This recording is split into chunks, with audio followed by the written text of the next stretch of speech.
Welcome to San Diego Energy Solutions Training and Sales Guide 7, Underlining Technology. It's not necessary that you know the exact physics of how solar panels work. Most people just want to know how much money they can save. Understanding some basic principles and history may prove useful when dealing with certain customers. The photoelectric effect. Light is made up of tiny packets of energy called photons. Electricity is generated when photons strike solar panels, causing electrons to move around. Albert Einstein was the first person to explain this phenomenon called the photoelectric effect in a paper he published in 1905.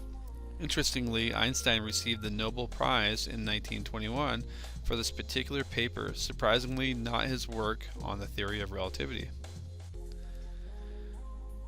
The type of solar system we install are called solar photovoltaic systems or solar PV systems. What's important to understand is that the amount of electricity produced is based on the number of energy levels of the photons striking the panel.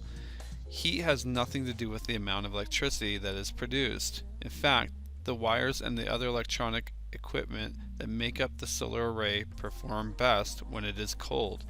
Sunny, cold days are fantastic for solar production. Monocrystalline versus polycrystalline. Solar panels are made up of silicon solar cells. The two basic types of panels are monocrystalline and polycrystalline.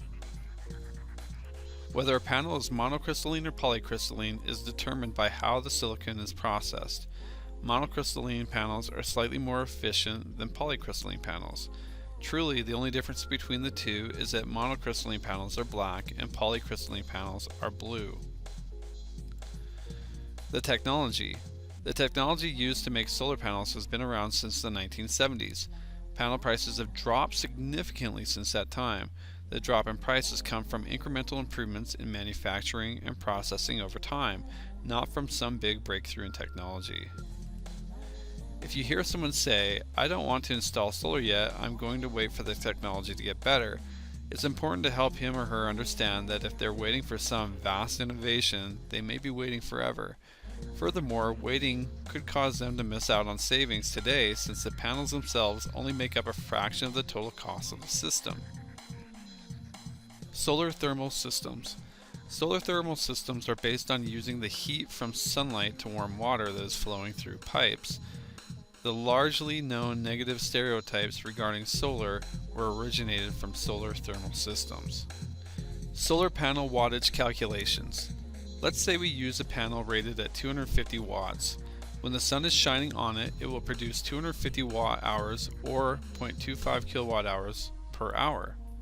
Using an average of 5.3 sunlight hours each day for the western United States, one panel produces 1.378 kilowatt-hours per day. If you have 4 solar panels in an array, they will produce 1 kilowatt per hour. On average day, they will produce 5.3 kilowatt hours. The D-rate factor. The previous calculations are assuming that the solar panels are performing at 100% efficiency, but this is not possible in the real world. Solar panels' output is affected by many factors like shading and roof orientation, including inherent losses in the electrical equipment. A D-rate factor is used to calculate all those losses. We use a conservative 77% D-rate factor. It is not uncommon for other companies to use a 90% D-rate factor.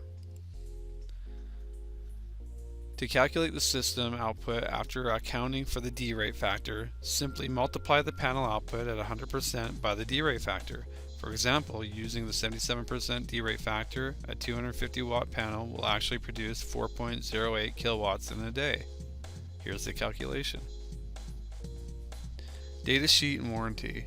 Many potential solar customers want to know how big solar panels are and how much they weigh. Solar panels are just over 5.5 feet long and 3.3 feet wide. They weigh 42.5 pounds each. In addition to the data sheet, many homeowners want to know what warranty comes with our panels. Every panel we use has a 10-year product warranty and a 25-year production warranty. Degradation. Solar cells do degrade over time, becoming less efficient, but this process is very slow. Included in a solar panel warranty is a guarantee that the panels won't degrade more than 3.5% in the first year. Over the next 24 years, they won't degrade more than 0.7% per year. At 25 years, they are still guaranteed to have an output of 80%. Even 30 or 40-year-old panels are still producing reliable amounts of power, and these were panels made in the 70s. So it's safe to say that today's panels will have much better long-term output and slower degradation. Inverters. Inverters are another critical component of a solar system. When solar panels produce electricity, it is direct current or DC power. An inverter is needed to turn the DC power produced by the panels into a usable AC power. Homes on the electrical grid use alternating currents or AC power. String inverters versus microinverters. The two main types of inverters are string inverters and microinverters. A string inverter is one big unit that normally gets mounted on the side of the home and hooks up to multiple solar panels. Microinverters are smaller units that are mounted underneath the solar panels, and each panel gets its own microinverter. Advantages of microinverters. There are several advantages to using microinverters over string inverters.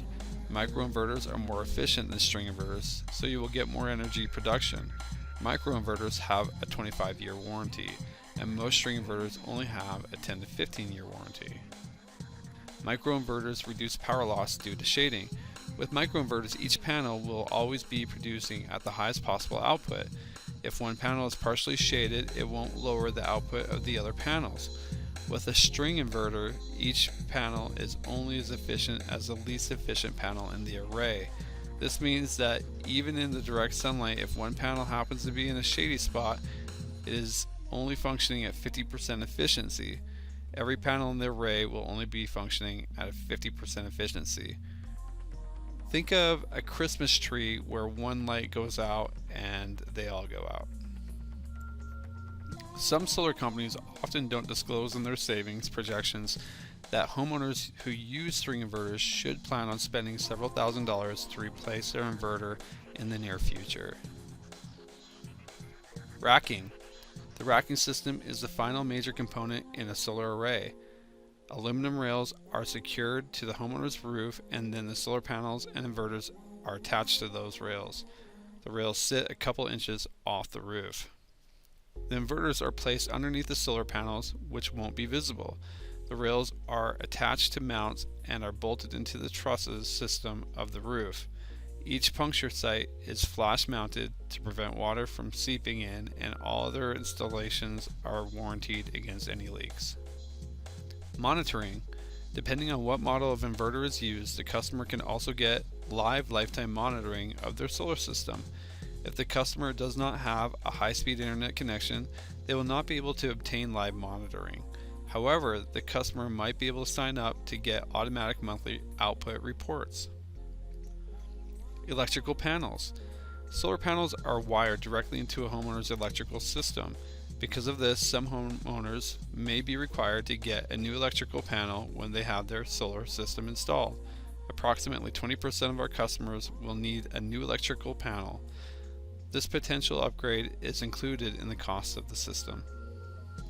As part of the sales process, you will need to take some pictures of the customer's electrical panel and make a note of its location in the home. Some homes may have more than one electrical panel. In this case, pictures of both panels and their locations are required. Take several pictures of the electrical panel from a distance and close up. Close-ups of the breakers and any panel specifications are the most critical. Balance of system and net meter. In addition to the main system components, panels, inverters, and racking, there are balance of system costs. These include wiring, conduit, junction boxes, nuts, bolts, etc. Basically all the equipment necessary for a solar installation. Net meter. As we previously said, the customer will need a new net meter as part of their solar system. This is actually installed by the power company. Any costs associated with the net meter are paid for by us. The net meter is the very last piece of the equipment installed. In fact, the power company won't come and install the net meter until after the city inspector comes and signs off on the system. We will then forward the city inspector's approval to the power company.